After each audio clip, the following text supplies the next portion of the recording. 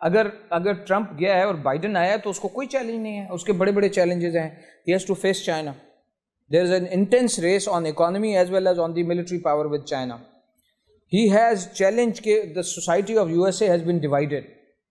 ٹھیک ہے جی, اس نے یونائٹ کرنا ہے, اکٹھا لے کے چلنا ہے. He has a Covid challenge. He has a challenge کہ وہاں پہ جو کامن آدمی ہے, جو کرائے کے گھر میں وہاں زیادہ لوگ رہتے ہیں, تو کرایہ دینے کے لیے لوگوں کے پاس کرایہ نہیں ہے. He has to provide them economic relief.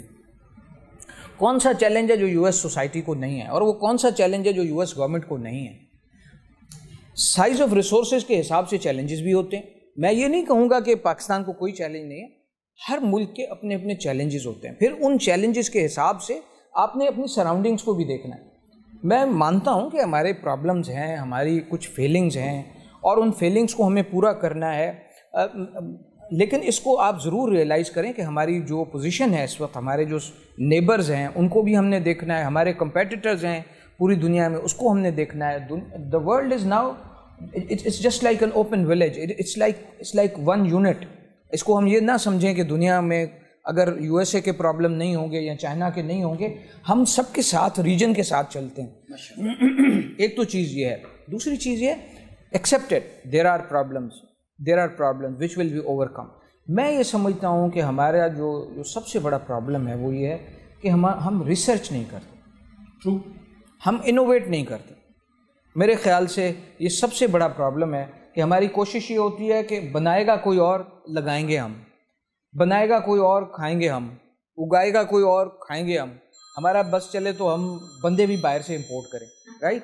تو مطلب ہم جو ہے نا انوویٹ نہیں کرتے. With the passage of time, وقت کے ساتھ ساتھ ہمیں انوویٹ کرنا چاہیے, ریسرچ کرنی چاہیے اور انوویشن کرنی چاہیے. جس دن ہم ریسرچ اور انوویشن پہ جائیں گے, جس دن ہم اپنی ضرورتوں, اپنے مسائل کے لیے انوینشنز کرنا شروع کر دیں گے, وہ ہوگا ہمارا ٹرن اراؤنڈ کا ٹائم. سر آپ کی بڑی پیاری بات ہے کہ اگر ہم ریسرچ پہ فوکس کریں اور اپنی انوویشن پہ. سر بیفور وہی بات, ایک کمنٹ تھا, ایک کویشچن نہیں ہے, کہ ابھی ڈسکا میں الیکشن ہوئے سر, اور ایک کیس اسٹڈی تھا سر ہمارے جیسے لیڈرشپ پڑھنے پڑھانے والوں کے لیے, کہ سر جی وہاں اسسٹنٹ کمشنر بھی سسپینڈ ہوا, وہاں ڈی پی او بھی, وہی آپ ہی کے بچے سر, وہ اکیڈمی سے نکلے ہوئے, شاہ سے زیادہ شاہ کے وفادار نکلے سر. مطلب یہ ایک جو اپنی اچھی پوسٹنگ کے لیے, تو یہ جو آپ نے بولا نا, وہ اپنی جو پرنسپلز ہیں یا اپنے جو بکس کے اندر جو اس کو فالو کرنے کی بجائے اپنے کسی اور سے انٹلیکچولی عوام کو جو فیس کرنا ہے, عوام کی جو نمائندگی کرنا ہے, they should be loyal to the public rather than to the shah sir. دیکھیں آپ کا کامنٹ اپنی جگہ وزن رکھتا ہے. ایشو یہ ہے کہ یہ کیونکہ ایک اس وقت کرنٹ پولیٹیکل ایشو ہے, میں اس پہ تو بات نہیں کر پاؤں گا. میں تو صرف ایک کمنٹ دیا, کویشچن نہیں کیا. لیکن میں آپ کو اس سے تھوڑا سا ہٹ کے یہ بات ضرور کر دوں. دیکھیں سسپینڈ ہونے کا جہاں تک تعلق ہے نا, suspension is not the proof of guilt.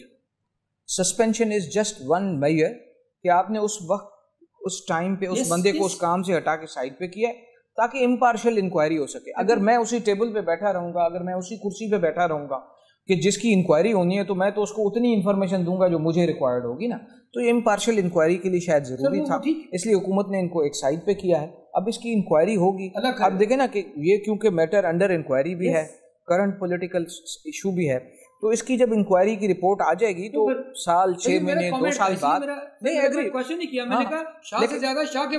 لیکن دیکھیں میں آپ کو تھوڑا سا بتانے کی کوشش کر رہا ہوں کہ یہ آپ کا کمنٹ اپنی جگہ ہے, you have a right to have value judgments about things.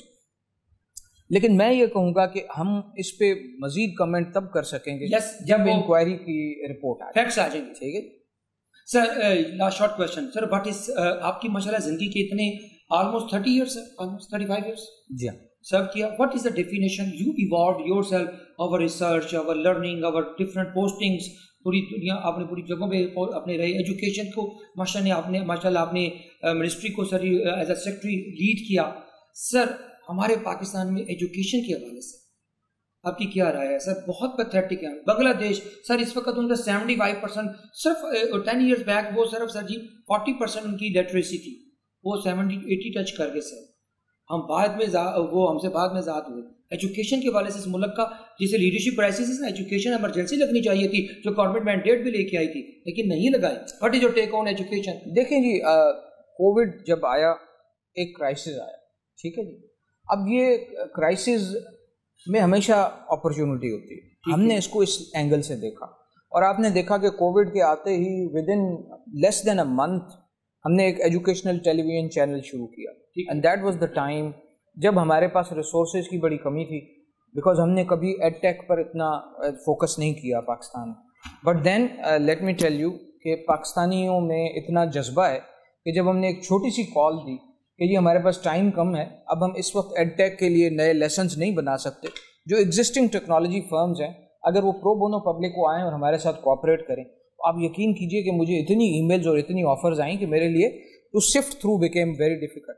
سو ہم نے کیا کیا کہ اس کرائسس میں سے ہم نے اپرچونٹی یہ نکالی کہ جو ایگزسٹنگ ایڈ ٹیک مٹیریل ہمیں جو بھی فرم دیتی تھی, اس کے لیے ہم نے اسلام آباد میں ہمارے فیڈرل ڈائریکٹوریٹ آف ایجوکیشن کے سینئر ٹیچر سے ان کی سبجیکٹ وائز کمیٹیز بنائی, اور انہوں نے ان کو ریویو کیا, اور ود ان ہم نے ان کو یہی ٹارگیٹ ہمارا تھا کہ ہم نے مہینے سے پہلے اس کو, تو یہ دس واز ون سائڈ. دوسری سائڈ پہ ہم میڈیا کا فیصلہ کر رہے تھے کہ ہم کون سا ٹیلی ویژن یوز کریں, کیا کریں, کیسے جائیں. دیٹ واز اندر فیسٹ, اس کے اوپر بھی بڑا اس پہ کام ہوا اور بڑی لرننگ, ہماری اپنی بھی لرننگ ہوئی. اسی طرح تیسری چیز تھی فنانسنگ, کہ یہ فنانسنگ کہاں سے ہوگی, ساری چیزیں کہاں سے ہوں گی. تو اس کرائسس میں اپرچونٹی یہ نکلی کہ ایک تو یہ کہ ہم اس قابل ہو گئے کہ ہم نے اپنی جو لوکل فرمز تھیں ان کے تعاون سے ایک چینل لانچ کر لیا جو ابھی تک الحمدللہ سکسیسفلی چل رہا ہے. پی ٹی وی کے نیٹ ورک کو ہم نے یوز کیا کیونکہ اس کی آؤٹ ریچ سب سے زیادہ تھی. We had other channels also available and they were ready to cooperate, لیکن آؤٹ ریچ جتنی پی ٹی وی کی ہے کہ وہ ڈنڈے والا اینٹینا لگائیں پاکستان کے کونے کرچے میں بھی ہے نظر آتا ہے, تو یہ ایک ضروری تھا.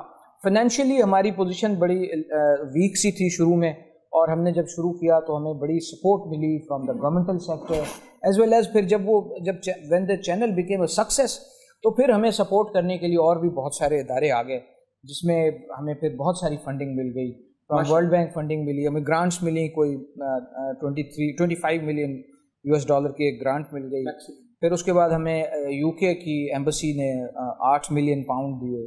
پھر ہمیں گورنمنٹ آف پاکستان نے 2 بلین کا پورا پروجیکٹ ہمارے جو ہے وہ حوالے کر دیا. سو اٹ بیکیم, اب میں آ رہا ہوں کہ دیکھیں کہ یہ ایک کرائسس آیا, اس چیلنج میں سے ہم نے ایک اپرچونٹی نکالی.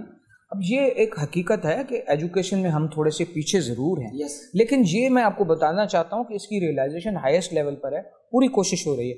اس سلسلے میں آپ دیکھیں کہ یونیفائڈ کریکولم کی جہاں تک بات ہوئی, سنگل نیشنل کریکولم ڈیولپ ہو رہا ہے, اور آپ یہ دیکھیں گے کہ یہ جو نیا سال آ رہا ہے اس میں پرائمری لیول پر یونیفارم کریکولم ہوگا فار آل دا اسکولس. اللہ کرے سر یہ یونیفارمٹی ہم لانے کی کوشش کر رہے ہیں کہ چاہے وہ بچہ لیڈ اسکول میں پڑھتا ہو, چاہے گورنمنٹ کے پرائمری اسکول میں پڑھتا ہو, چاہے مدرسے میں پڑھتا ہو, پرائمری لیول کا اب سلیبس ایک ہے.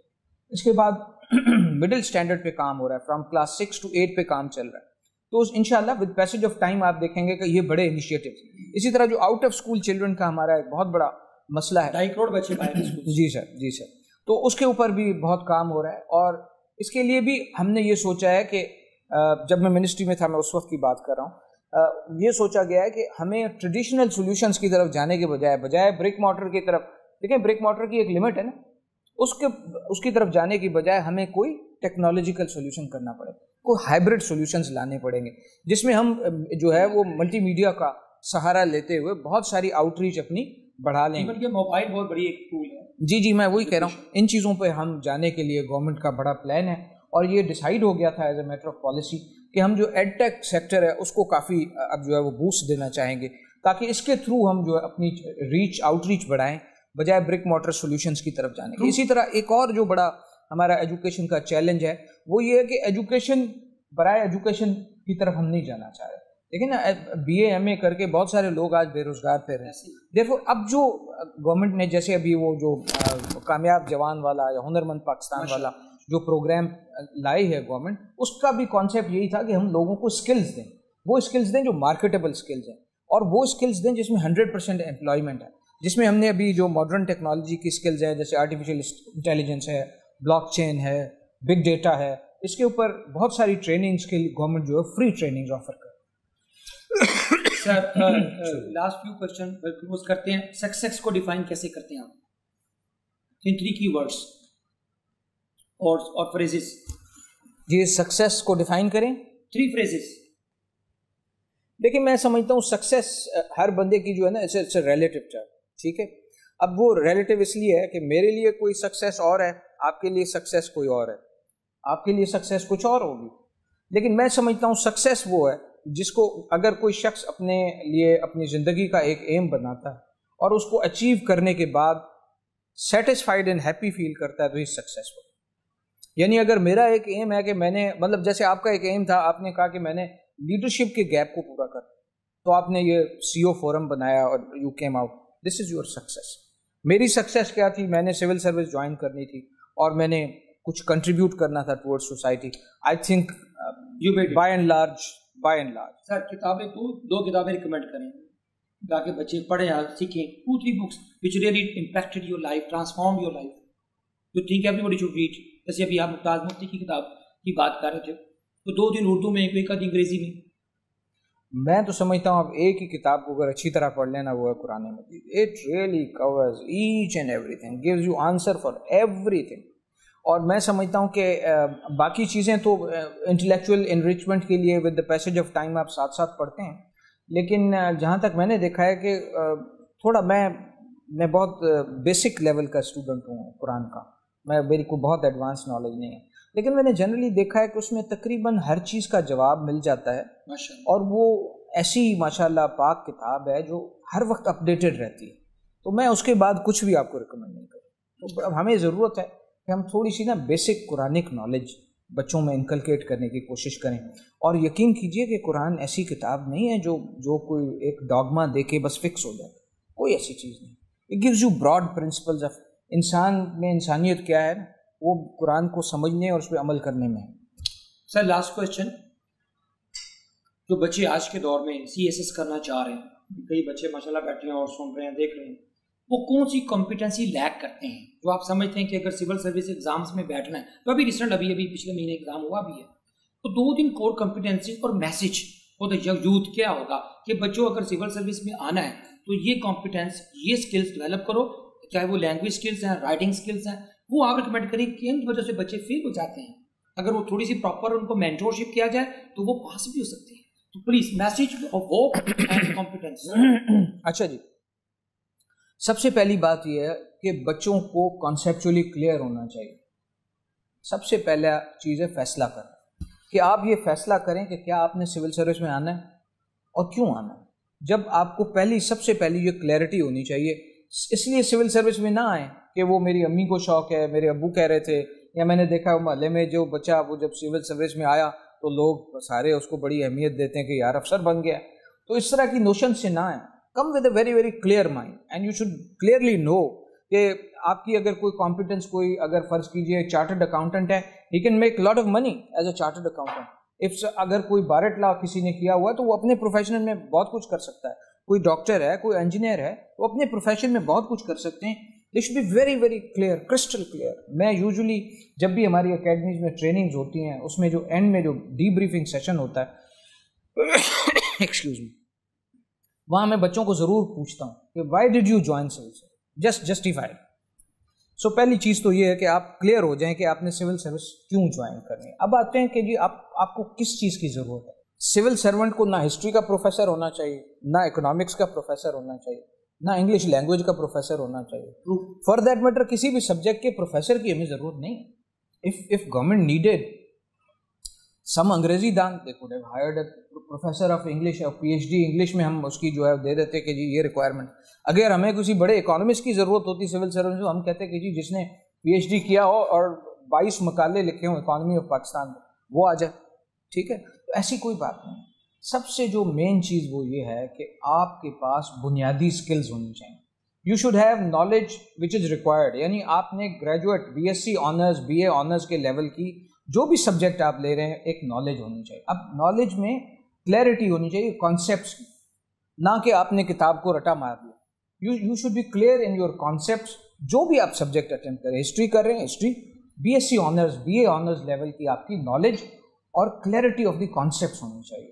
ایک دوسری چیز یہ ہے کہ اس کے بعد آپ کے اندر یہ صلاحیت ہونی چاہیے کہ جو آپ نے کانسیپٹس اپنے مائنڈ میں بٹھائے ان میں آپ کے اندر ایک بنیادی انالیٹیکل اسکل ہونی چاہیے, سو دیٹ جو کوشچن آپ سے کیا جا رہا ہے اس کو آپ پراپرلی سمجھ کے اس نالج کو انالائز کریں اور پھر سنتھسائز کر پائیں کہ جی ٹھیک ہے مجھے اتنی ساری نالج ہے ہسٹری کی, میں نے 3 کتابیں پڑھی ہوئی ہیں اور ساری کی ساری میں نے اپنے ذہن میں سموئی ہوئی ہیں, لیکن ان میں سے میں انالائز کر کے اس کوشچن کا پرٹیننٹ پارٹ لاتا ہوں اور پھر دین آئی سنتھسائز این آنسر, اور پھر اس کو مجھے ایکسپریس ریٹن ایکسپریشن میرا مناسب ہونا چاہیے. اور وہ اس طرح ہی آتا ہے کہ آپ ڈفرینٹ کوشچنس کو اٹیمپٹ کریں, پہلے ڈسکشن میں اٹیمپٹ کریں, بعد میں خود بھی رائٹنگ کے ساتھ اپنے آپ کو خود اس اسکل کو ڈیولپ کریں کہ کوشچن لکھیں, اس کا جواب لکھیں, ٹائم کو مینیج کریں. I mean these are very basic skills, لیکن صرف ضرورت اس چیز کی ہوتی ہے کہ ہم ان اسکلس کو پریکٹس کریں, ان اسکلس کو ہم کر کے دیکھیں. اچھا پھر جب آپ یہ تھیوری یا ریٹن پارٹ جب کلیئر کر لیں تو پھر آتا ہے آپ کا جو وربل پارٹ آتا ہے, تو اس کے اندر ایک سائیکالوجی کا پارٹ ہوتا ہے اور اس کے بعد مین انٹرویو ہوتا ہے.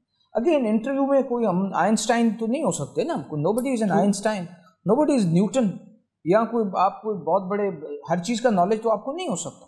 تو وہاں پہ بھی اسیسمنٹ یہی ہوتی ہے کہ the candidate should be reasonably intelligent, he should be understanding what he is being asked, and whatever he is replying he is sure about it. and آپ یقین کیجئے کہ انٹرویو میں یہ بھی ہو جاتا ہے کہ کوئی کینڈیڈیٹ کہتا ہے کہ سوری سر مجھے تو اس کا جواب نہیں آتا. یہ گناہ نہیں ہے, یہ وہ ایسا گناہ نہیں جس کی بخشش نہیں, ٹھیک ہے, you can be asked another question. So you have to be reasonably intelligent and very clear in what you are saying and have good communication skill. اس کے لیے بھی تھوڑی سی ایک پریکٹس اور کچھ بھی. سر تھینک یو ویری مچ. آپ نے دیکھا ہوگا کہ بہت زبردست ایک قیمتی قسم کی جو ٹیک اوے, اگر میں اس کو ریکیپچولیٹ کروں اس ساری ٹاک کو, تو 3 کی لرننگس آف دا ڈے ملتی ہیں. نمبر 1 سب سے امپورٹنٹ چیز ہے ریسرچ کا جو ایک ایٹیٹیوڈ ہوتا ہے. ہماری قوم میں نیشنل لیول کی بات ہو رہی تھی, اور پھر ایک انوویشن کے بغیر ہم آگے نہیں موو کر سکتے. آئینے نو سے ڈرنا, آج اقبال کے اب آپ کیفے میں بیٹھے ہیں خود ہی کے, وہ شعر میں سر کو ڈیڈیکیٹ کرتا ہوں کہ آئینے نو سے ڈرنا اور طرز کوہن پہ اڑنا, منزل کٹھن یہی ہے قوموں کی. میں پاکستانیوں کی معذرت کے ساتھ زندگی میں. تو دوسری چیز ایک تو کمپیٹنس ہوگی ریسرچ اینڈ انوویشن. سیکنڈ جو سر نے چیز بتائی جو بہت ہی ضروری ہے وہ ہے کہ آپ نے انالیٹیکل اسکلس اپنے ڈیولپ کرنے ہیں, جسے کانسیپچل اسکلس کہتے ہیں. آپ کو کلیئرٹی ہونی چاہیے کہ آپ نے ابا جی کے کہنے پہ, کیونکہ 90% پاکستان میں doctor, engineer, CSP, chartered accountant sir ابا جی کی خواہشوں پہ بنتے ہیں لوگ, اپنی ان کی لائکس اینڈ ڈس لائکس نہیں ہوتی. اور لاسٹ میں جو کہ میں سمجھتا ہوں کہ بہت ضروری ہے ہماری کمیونیکیشن اسکلس, کہ جب تک ہمیں ریٹرن, اسپوکن, ہماری verbal, non verbal communication strong نہیں ہوگی, ہمارے اندر وہ ایک شائنیس اور کانفیڈنس نہیں آئے, جب تک لیک آف کانفیڈنس کو ریموو نہیں کریں گے ہم اچھے کمیونیکیٹر نہیں بن سکیں گے. جتنے مرضی بھی آپ ٹیلنٹڈ ہو جائیں, اگر آپ اپنا ماضی کی ضمیر اور ایکسپریس نہیں کر سکتے, رادر دین امپریس کرنے میں ہم نے اپنے کھو دیتے ہیں اپنی اصل گفتگو کو. تو یہ تیسرا اسکل کمیونیکیشن اسکل ہے. اور یہ سر کی جو آخر جو کتاب ریکمینڈ کیا, اسٹرانگلی آئی بلیو کہ قرآن پاک اگر ہم ڈیلی اگر تھوڑا سا اس کا 1-2 آیتیں بھی سمجھ کے پڑھ لیں, I think this is the one of the best philosophy psychology کی کتاب ہے جو ہماری رہنمائی کر سکتی ہے. اور آخر میں ذوالفقار صاحب, اگر آپ نے کسی نے CSS کرنا ہے تو بہت ہی زیادہ شوقین ہے, اگر اس کو مینٹورشپ چاہیے, اس کو کوئی سیشن چاہیے, ہم ذوالفقار صاحب کو ادھر ان کو ہم سول سروس اکیڈمی میں یا مینجمنٹ ہاؤس آئدر وے وہ ہم ان کو سر آپ اپنا تکلیف دیں گے کہ ہم کوئی بچے 5-10-20 جو شوقین ہیں 1-آدھا گھنٹہ آپ سے ہم چرا لیا کریں گے, آپ ان کو مینٹور کریں, کیونکہ یہاں اتنے پیسے لے کر بھی لوگوں کو مس گائڈ کیا جاتا ہے. اور یہ سیشن کو CO ٹوڈے TV کے چینل پہ ہمارے دیکھیے گا, اجازت صاحب مینجمنٹ ہاؤس کی پیج پہ, ذوالفقار صاحب کی پیج پہ بھی آپ دیکھ سکتے ہیں. With these words, thank you very much. اللہ حافظ.